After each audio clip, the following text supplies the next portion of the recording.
Attends, avant de fumer ou de vapoter, il y a beaucoup de choses qu'il faut savoir.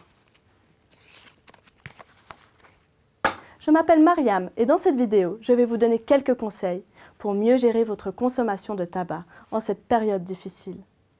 Nous devons tous rester à la maison en cette période car le virus corona est un danger, mais le tabagisme nuit aussi gravement à notre santé. Surtout maintenant, en tant que fumeur, nous pouvons avoir du mal à tenir sous contrôle notre consommation. On ne sait pas quoi faire et on se met à fumer simplement par ennui. Cela n'est pas seulement mauvais pour la personne qui fume, mais aussi pour les personnes autour de nous qui peuvent en souffrir. Mais avec ces conseils, vous pouvez gérer cette situation. Il existe de nombreuses activités beaucoup plus saines que de se mettre à fumer. Pensez à ce que vous pourriez faire au lieu de prendre une cigarette. Par exemple, faites du sport, cuisinez des aliments sains ou appelez vos amis par téléphone ou par vidéoconférence. Planifiez votre journée. Vous pouvez également planifier vos pauses cigarettes. Notez-les dans votre planning et accrochez-le dans un endroit central de votre maison.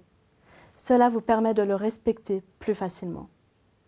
Fixez-vous un objectif pour la quantité de tabac que vous consommerez aujourd'hui et respectez-le. Un autre objectif important est de ne pas fumer à l'intérieur de votre maison. C'est le seul moyen de protéger votre famille. Le tabagisme passif est particulièrement mauvais pour les enfants. Ne fumez jamais en présence d'enfants. Si vous avez quand même encore l'envie de fumer, allez fumer à l'extérieur. Vous devez tout faire pour protéger vos proches.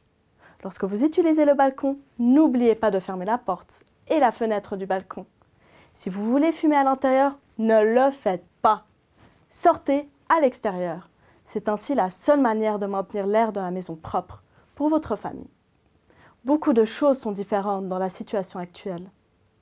Mais c'est aussi une fantastique occasion de rompre avec de vieilles habitudes. Alors, saisissez cette chance, arrêtez de fumer. Oui, c'est possible. Tout d'abord, essayez de fumer moins. Si vous réduisez votre consommation petit à petit, vous vous y habituerez lentement. Et n'oubliez pas, tout le monde peut arrêter, parfois. Surtout quand on essaye seul, il est difficile d'arrêter de fumer. Mais n'hésitez pas à demander de l'aide. Vous pouvez, par exemple, appeler la ligne Stop Tabac. Les conseillères et les conseillers sont heureux de vous aider. Ils vous conseillent personnellement dans différentes langues et vous accompagnent même sur une longue période. Les appels téléphoniques sont gratuits, bien entendu. Les discussions restent confidentielles et anonymes. Une autre option de soutien est l'app pour votre smartphone. Dans cette application, vous trouverez de nombreux conseils et fonctions qui vous aideront à arrêter de fumer.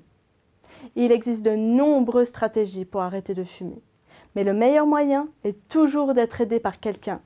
Vous n'avez pas à jouer les héros. Pourquoi ne demandez-vous pas de l'aide à votre famille ou à vos amis? Vous verrez, ils se feront un plaisir de vous aider. Alors pensez-y, aujourd'hui comme à l'avenir, contrôlez votre consommation, protégez votre famille et profitez-en pour arrêter de fumer. Pour plus d'informations, visitez stopsmoking.ch. Je vous tiens les pouces et vous souhaite beaucoup de succès.